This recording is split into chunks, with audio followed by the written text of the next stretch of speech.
கர்மா அனுபவிச்சே ஆகணும் அப்படின்னு இருக்கா என்ன? அப்படிலாம் இல்லைங்க. கர்மாவை நம்மளால மாற்ற முடியும். கர்மாவை நம்மளால சேஞ்ச் பண்ணிக்க முடியும். எப்படின்னு கேட்குறீங்களா? அது கர்மா பற்றிய புரிதல் வேணும். கர்மானா என்ன? முதல்ல அது ஒரு ஆக்ஷன். கர்மானா நம்ம செய்கிற செயல். முற்பிறவில செஞ்சிருந்தாலும் சரி, இந்த செகண்டுக்கு முன்னாடி செஞ்சிருந்தாலும் சரி, கர்மானா செயல் தாங்க. அப்போ போன பிறவியில இல்லை முன்னாடி செஞ்ச விஷயங்கள் இப்போ வரும்னா, இப்போ நான் செய்ய போகிற விஷயம் ஃப்யூச்சரில் வரும்.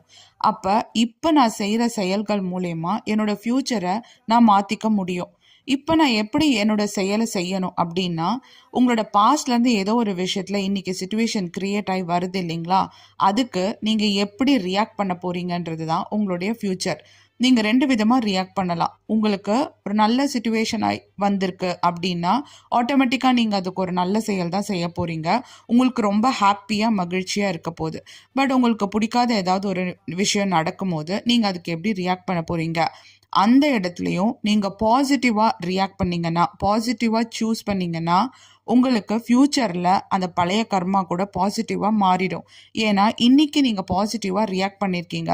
ஸோ ஃப்யூச்சர்லேயும் பாசிட்டிவாக தான் வரும். அது என்னங்க பாசிட்டிவ் அப்படின்னா, நேர்மறையான விஷயங்கள். அது என்னங்க நேர்மறையான விஷயங்கள்னா, யாரைக்குமே பாதிப்பை ஏற்படுத்தாம, யாரையுமே கஷ்டப்படுத்தாம, முடிஞ்சா இது நம்ம முன்னாடி செஞ்ச செயல்னால தான் வந்திருக்கு அப்படின்னு சொல்லிட்டு அக்செப்ட் பண்ணிட்டு, அந்த வர்ற விஷயங்களுக்கு நம்ம வந்து நொந்துக்காம, முக்கியமாக நம்ம நொந்துக்காம, கஷ்டப்படாம, அது ஒரு அமைதியான மனநிலைமையில நம்ம அட்லீஸ்ட் அக்செப்ட் பண்ணிக்கிட்டோம்னாவே போதுங்க. உங்களால் நல்லது செய்ய முடியலனாலும் வர்றதை வந்து ஒரு பெருந்தன்மையோட, இது நம்மளோட செயல்னால தான் வருது அப்படின்னு சொல்லிட்டு அக்செப்ட் பண்ணிக்கினீங்கன்னா கூட, உங்களோட ஃப்யூச்சரில் இந்த பழைய விஷயம் திரும்ப வரவே வராது. அதற்கு மாறா நீங்க ஒரு நல்ல விஷயம் செஞ்சீங்கன்னா, ஃப்யூச்சர்ல உங்களுக்கு ஒரு நல்லதே நடக்கும்.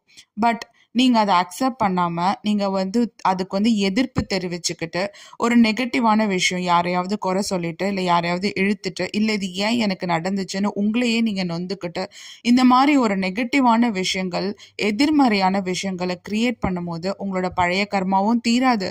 இன்னைக்கு நீங்க சரியா பண்ணாததுனால, உங்களோட ஃப்யூச்சரும் இன்னுமே ஒரு ஒரு கன்ஃபியூஸ்டு ஸ்டேட்டா, அந்த மாரி ஒரு பேட் சிச்சுவேஷனா தான் வரும். ஸோ இன்னைக்கு நீங்க செய்யற செயல்ல கான்ஷியஸா, அதாவது நடுநிலைமையோட நிதானமா யோசிச்சு இன்னைக்கு இருந்து ஒரு நேர்மறையான செயலை செய்யுங்க. முடிஞ்சா உங்களோட நேர்மறையான எண்ணங்கள் செய்ய முடியலாம், அட்லீஸ்ட் அமைதியாவது அதை அக்செப்ட் பண்ணி கடந்து போங்க. இது மூலயமா உங்க ஃபியூச்சரை நீங்க மாத்திக்க முடியும். உங்களோட பாஸ்ட் கர்மாவையும் நீங்க குறைக்க முடியும். வீடியோ பிடிச்சிருந்தா மறக்காம லைக் பண்ணி சப்ஸ்கிரைப் பண்ணி, யாருக்காவது உதவுன்னா அவங்களுக்கும் ஷேர்